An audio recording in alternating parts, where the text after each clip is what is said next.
Hello, welcome to or back to my channel. My name is Stevie, this is Stevie Reads, and we are finally back with another Read It or Unhaul It. I think this is episode 12. I was doing one of these videos a month, so it was like every 4 videos, but I took a break in August and we are finally back with another one. And I think because I took a break, I'm extra scared to pull a book. I think it's probably mad at me and it's gonna give me like a 900-page tome. So I'm so freaking scared, but I have to do a blind pull because I have no idea what I'm in the mood to read. And the jar's just gonna give me whatever it wants no matter what. So might as well put the power in its hands. And yeah, let's just do the damn thing. No need for an intro. Let's pull a book. I'm either gonna read it or unhaul it. And that's that. Mint. Okay, what is mint? This is either a graphic novel, a manga, a comic book, but this is something little. Okay, that is good news. Oh my god, I really thought whenever I see this light color, light blue also means classic, so it's terrifying. Saga Volume 10. I read this book. I will link the video down below. I reread the entire Saga series so that I could read volume 10. And then I also just read volume 11 when that came out, I think in a series knockout. So I will link both of those videos down below if you want to see me read Saga. But I already read this. Okay, so even more scary. We have to immediately pick another one. Whew. Okay, I really thought I was lucking out with getting a manga, but of course, we're not going to be that lucky on the first go around. Pink or salmon? This is salmon. Okay, this is a adult contemporary, literary fiction kind of vibe, so. Trust Exercise. Okay, cool. This is not a very big book. And it's on the very top shelf. God damn it. Oh my god. I can barely reach up there. But Trust Exercise by Susan Choi.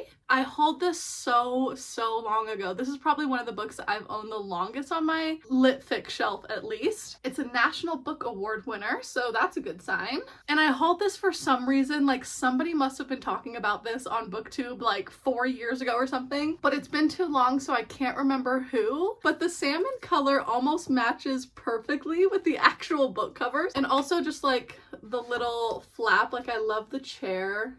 I don't know, this paperback was made really well, but I'm gonna read the little synopsis really quick so I can give you an idea. This might not be a fun read. We have a student-teacher kind of relationship, and then many years later, the teenagers at the time are reflecting and looking back and being like, was that consensual? Which sounds a whole lot like one of my favorite books of all time, My Dark Vanessa by Kate Elizabeth Russell. This one did this trope really well. It was heartbreaking and sad, but the way that it was written and like the execution, this was a gorgeous 5-star. So similar concept in here. We have our 2 main characters, Sarah and David. They are acting students at hopefully a college. These 2 students fall in love and it doesn't go unnoticed by their acting teacher, Mr. Kingsley. His interference in their affair sets in motion a shocking spiral of events that reverberate through their lives for decades afterward. Some of the themes are struggles to negotiate consent, female anger, sexual compulsion, and the messy uncertainty of the teenage years. Ooh, they might be in high school. That's gonna be rough. Okay, okay, anyway, we're gonna read it, so it doesn't matter. And it was the winner of the book award in 2019, so that's probably when it was published, and I probably hauled it in like 2020 or 2021. So I've definitely owned this book for about 5 years, and so far it has just sat on the shelf collecting dust, so at least I'm picking it up. Okay, I don't even know if there's a chapter. There's not a chapter. There is never a chapter. I hate when books do that. Why would you not put any chapters? On page 132, Trust Exercise. Trust Exercise. Like, ugh. I already have beef with this book because there's no chapters. Like, why do books do that? The only break is in the middle at 132. Anyway, this is probably where I'll do my halfway point update because I imagine something dramatic happens at the 1 chapter break. But not even a chapter 1, but Trust Exercise. Neither can drive. David turned 16 the following March, Sarah the following April. It is early July, neither one within sight of 16 and the keys to a car. 8 weeks remain of the summer, a span that seems endless, but with the intuitive parts of themselves they only sense it is not a long time and will go very quickly. The intuitive parts of themselves are always highly aggravated when they are together. Intuition only tells them what they want, not how to achieve it, and this is intolerable. Okay, so I think in the beginning they are going to be laying the groundwork of this summer romance with Sarah and David. I already don't like the fact that they are both only 15. This is gonna get really gross and icky really quick, but that's just my assumption. We'll see how it goes. Since it is an older title, I'm gonna see if my library has the audiobook available. It seems like it would be a quick read if I could just listen to it, so I'm gonna check for that. If I do have it on audio, I will start it on my way into work. It is Monday morning right now. I'm about to head in. But first book of the video pulled. Well, second book, technically, I guess. But we got an adult contemporary lit fic. I'm not mad about it. It's been a while since I picked up anything from this genre, so excited to get back to it. I just spent the last week buddy reading a cozy mystery with my mom, so this one is probably going to be a lot darker and sadder, but it looks like a quick read. How many pages? Oh, less than 300, wow. 257.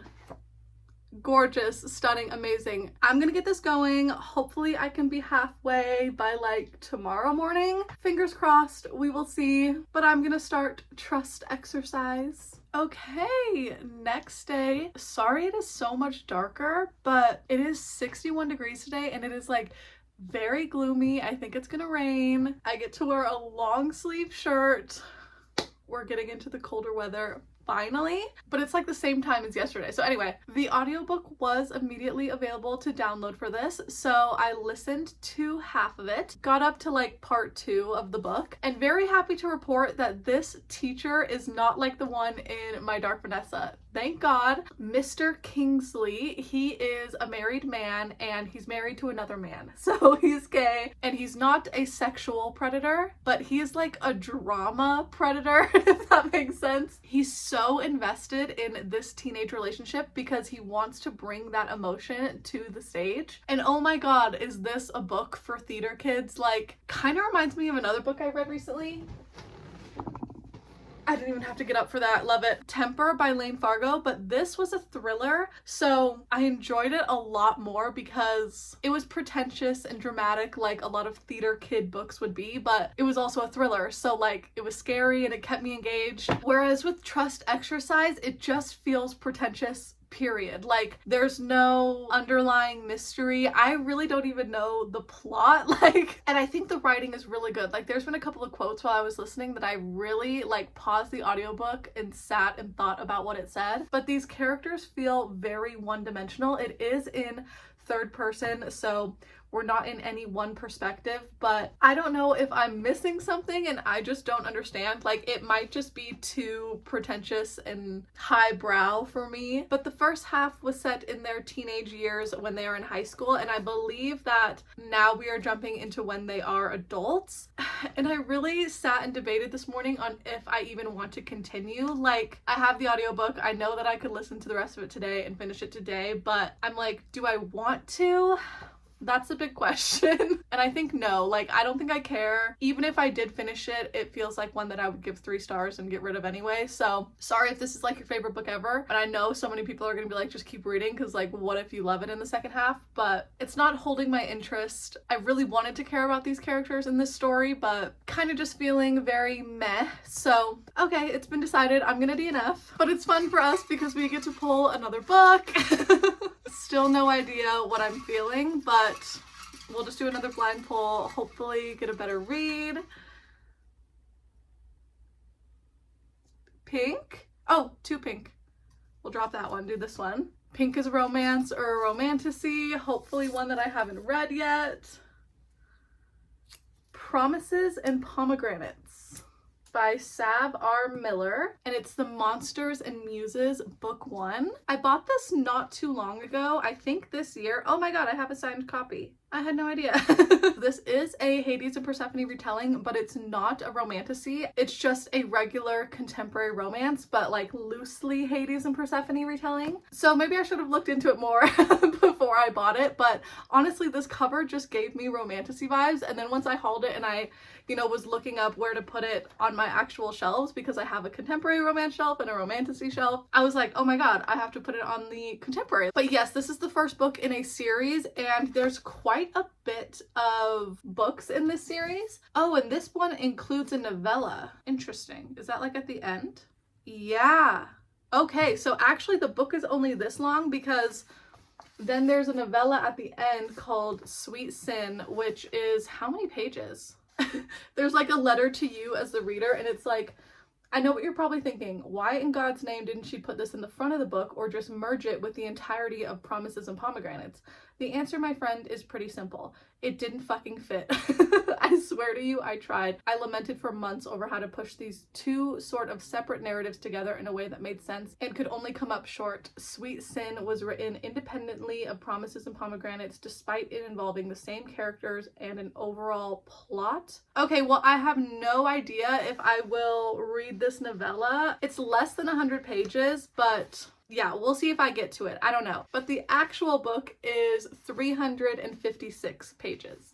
Okay, so 350, that's not bad. But I'm gonna look at the back, see what it's about. Oh, it's a mafia story, of course. There's just so many mafia stories in this genre. Anyway, okay, and I see why it's a Hades and Persephone retelling. It is very forbidden. We got this older man, Dr. Cal Anderson. He's an in-house physician for the mafia, and Elena Ricci is his boss's 21-year-old daughter. Ouch. She's also engaged to another man, but Cal won't let anyone stand in his way, even if that means crashing her wedding, forcing her hand in marriage, and stealing her away to the corrupt island on which he resides. Very Hades, he straight up stole her away. And yeah, I have no idea if I'm going to like this. I bought it because I am a sucker for Hades and Persephone retelling. I saw the title, I saw the cover, I was like, add to cart, but it's not fully what I was expecting. I wanted a romantasy, lush, beautiful world, and I'm getting a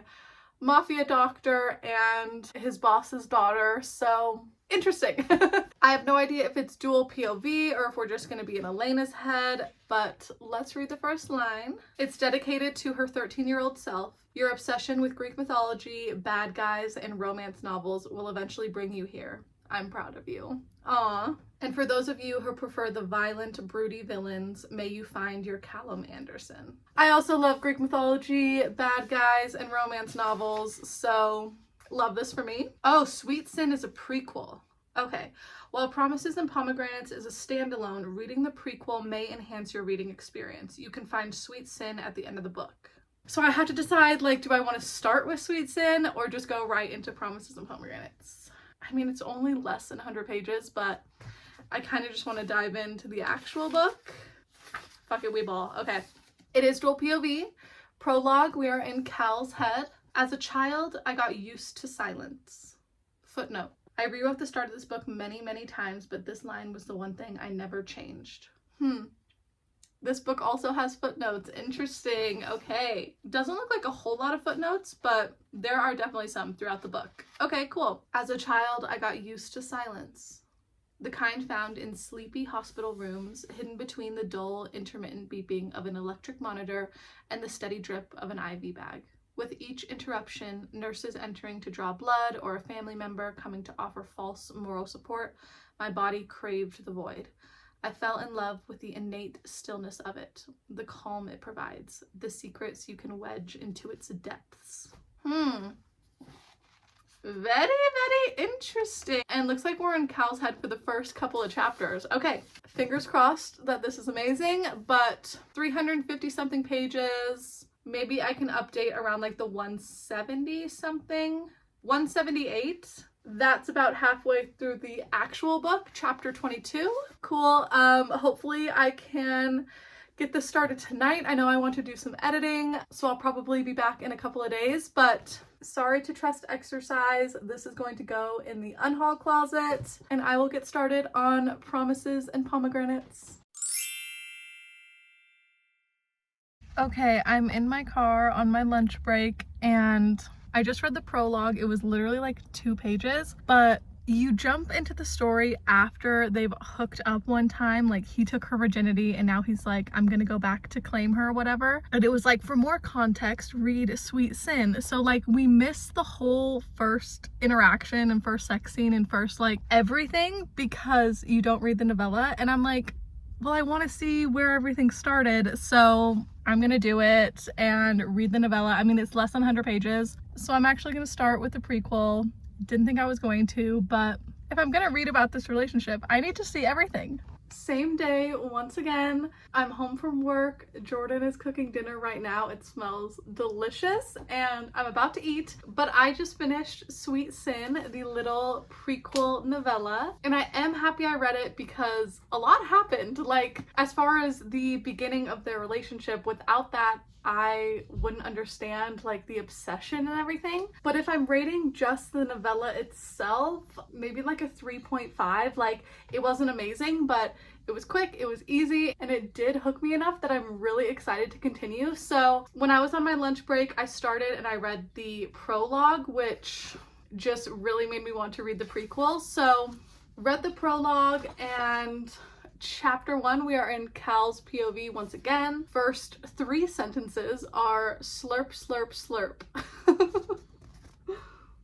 And I'm going to finally dive into the actual book this afternoon, but I'm gonna eat dinner, hang out for a minute, and then dive into the new book. Okay, couple of days later, it is Thursday morning, and I made it up to chapter 22, so I'm halfway through Promises and Pomegranates, and I don't have any concrete opinions on it quite yet. It has a very easy writing style. Like, this morning I think I was on page like 114, and I wanted to be able to do this update before I left for work, so I just sat and read 64 pages really quickly. Like, the story goes by fast. There are the footnotes with the author's annotations as well, and it's really just her being like, oh my god, I love this scene, or this line is my favorite, or stuff like that. But these 2 main characters, their relationship is very lustful. We did just have like the first sex scene in Promises and Pomegranates, although I did read Sweet Sin and got the first one, but she doesn't really know a lot about him as like a person, and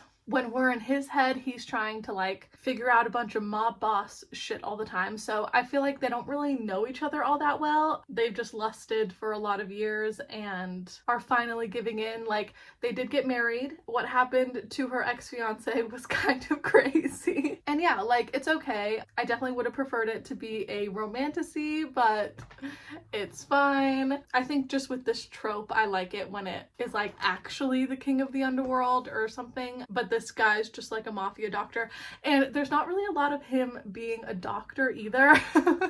I think he is just cast in that role because our main character, Elena, is a bit of a masochist. She loves getting hurt and being in pain, like sexually in the bedroom, and Dr. Cal likes inflicting pain, and he knows how to do it in a safe way because he's a doctor. And even with like a knife and stuff, like, he is cutting her up, and it's very dark, very like, whoa. And yeah, I don't really know what else. Like, I'm going to finish it. It's an easy read, but I'm definitely not obsessed with this couple like you would want to be when reading a romance. I'm just kind of reading it like, whoa, this is fucking crazy. But I'm not gonna have a lot of reading time tonight. Like I said, it's Thursday, and tonight me and Jordan are going over to my mom's house because they are starting their renovation today. Her and my stepdad have been planning out like renovating their upstairs, and they need to tear down some walls and do a bunch of demo, and they just had like a big dumpster delivered. So Jordan is gonna go over to help tear down walls and just break apart some shit, I guess. I don't know. But I'm gonna go over to hang out with my mom.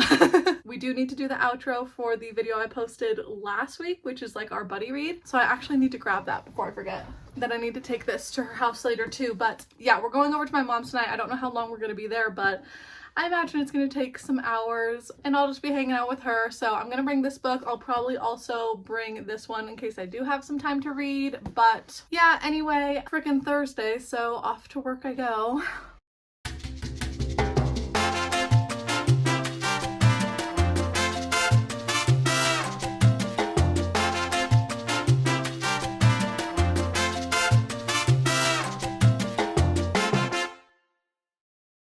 Okay, it's Saturday morning and I have been so terrible about reading. I think I'm literally on chapter 23, but my book is on my couch, so too lazy to go grab it. But yeah, Thursday night, I went over to my mom's and we did the outro, and I just hung out with my niece and my nephews and my sister-in-law and my mom for just hours. I held my nephew for hours. It was so amazing because everyone wanted my mom, Nana, to paint their nails, so my mom was painting nails for like an hour and a half, and I got all the newborn baby snuggles out of Max. He is so perfect. Oh my god. But yeah, that was Thursday. And then yesterday, I don't know why, I just wasn't in the mood to read. I got off of work at 3:30, so a little bit early on a Friday. And then me and my husband had to immediately go grocery shopping. So we had to go to Costco and Smith's, and by the time we got home, I just like ate dinner, sat on the couch, and I did put on a like romantic comedy movie, the one with Sandra Bullock and Channing Tatum. I think it's called The Lost City, but Sandra Bullock's like a romance author, and I just think that movie is so cute. So anyway, yeah, I watched a rom-com and I went to bed.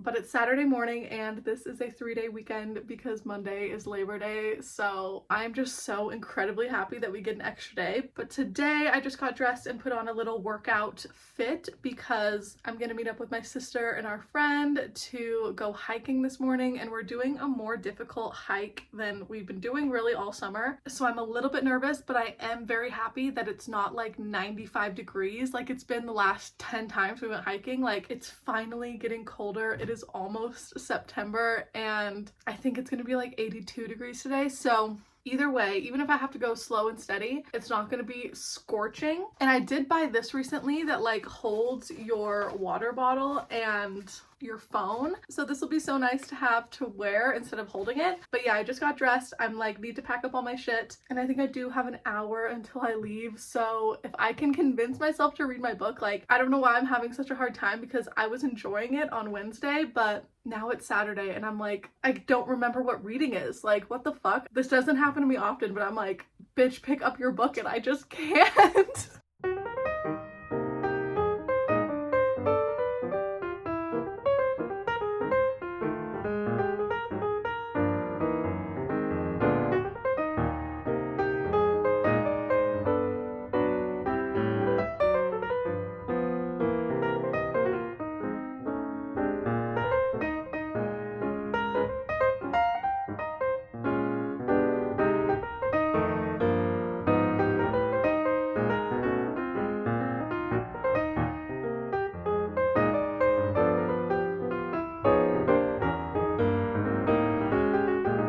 Okay, Sunday afternoon.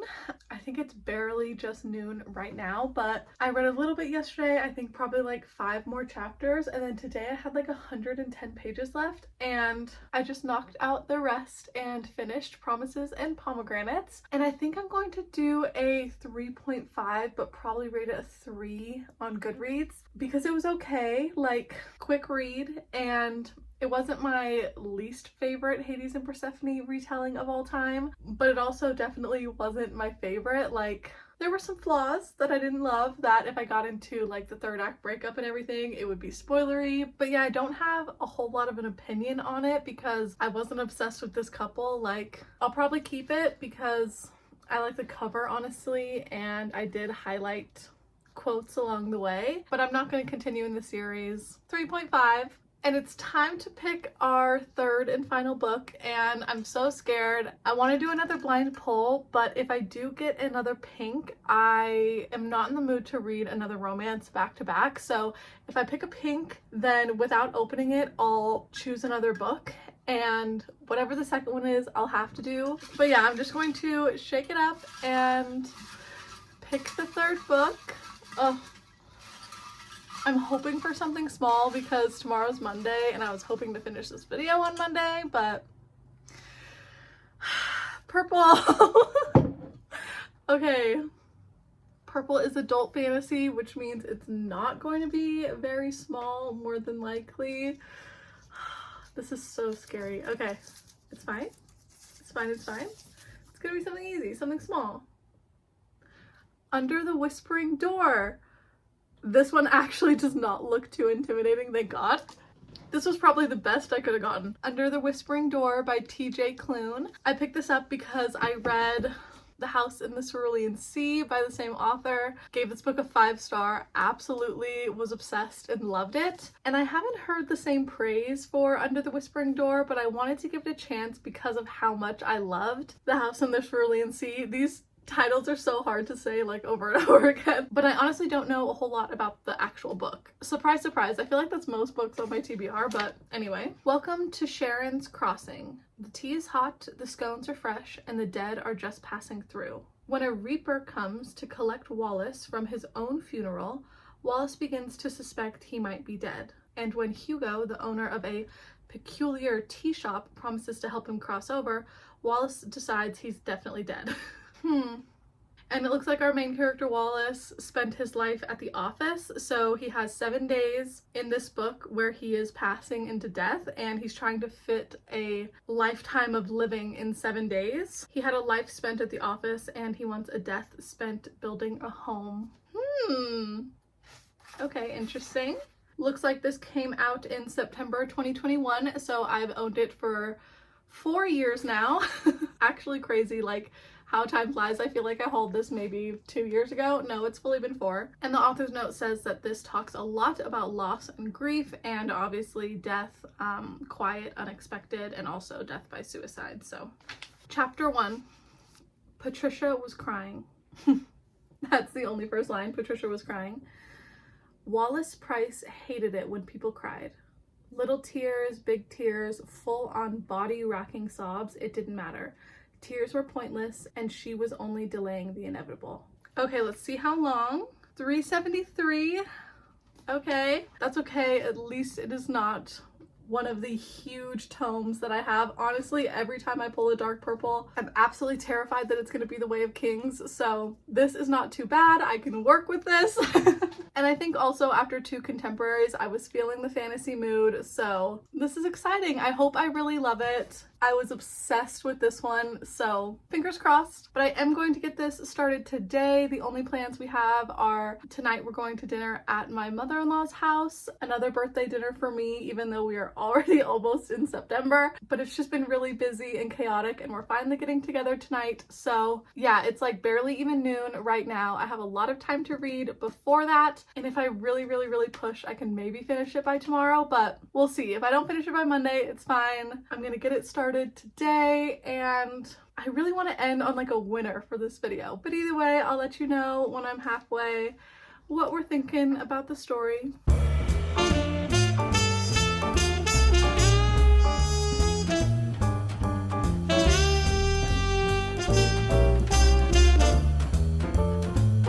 Okay, yes, it is Monday afternoon and I'm fully in my pajamas, but it's Labor Day and I don't plan on doing any labor.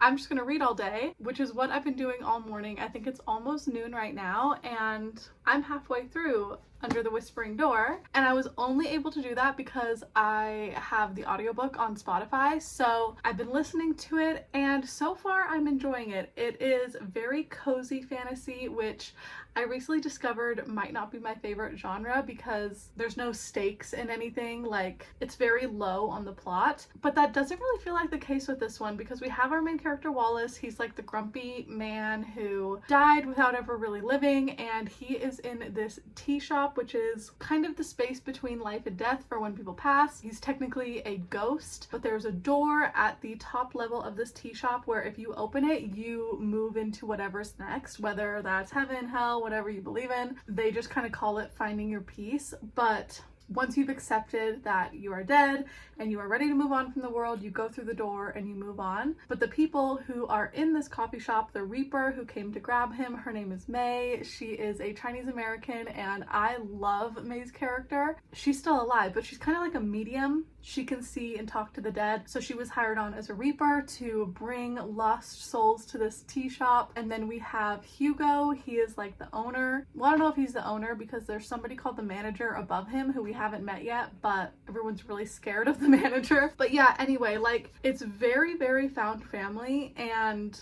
just super cozy vibes. I'm also suspecting a romance between Wallace and Hugo brewing. So I've just been having a good time listening to my book. I've like moved the laundry a couple of times, done a little bit of cleaning that I wanted to. But I also started this diamond painting, which I've always seen and wanted to try, especially when I knew I had an audiobook, because I love doing Legos and audiobooking, but this is even more mindless than Legos, so I might prefer it because like with Legos, you have to look at the instructions to like put it together, and when you're listening to an audiobook, like it's easy to get out of it. But this is so mindless, just like grabbing the color and putting it on the number, and I'm not very far.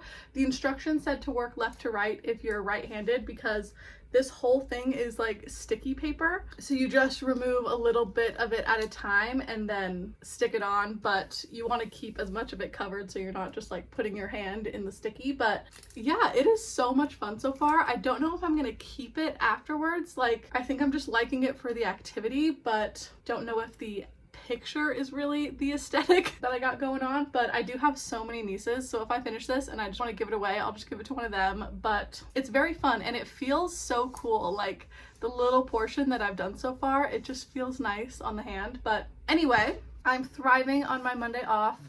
I'm listening to my book, I am diamond painting, and yeah, it's not even noon, so fingers crossed that I can finish this book today, which is what I wanted to do anyway, was finish this video on Monday. So can't believe I might actually hit that goal. But the audiobook is just so easy to keep reading chapter after chapter. Like the narrator is really good and it's a very cozy, wholesome setting. I mean, there is so much talk about death and like the afterlife and not living when you're alive and all of this stuff. But thankfully I'm not feeling any type of way about that right now. So it just feels like an easy, cozy fantasy time, but there's some depth to this story because Walter is already changing as a person, getting to see life from the other side and really appreciating everything he didn't appreciate when he had all the time in the world. But anyway, cool.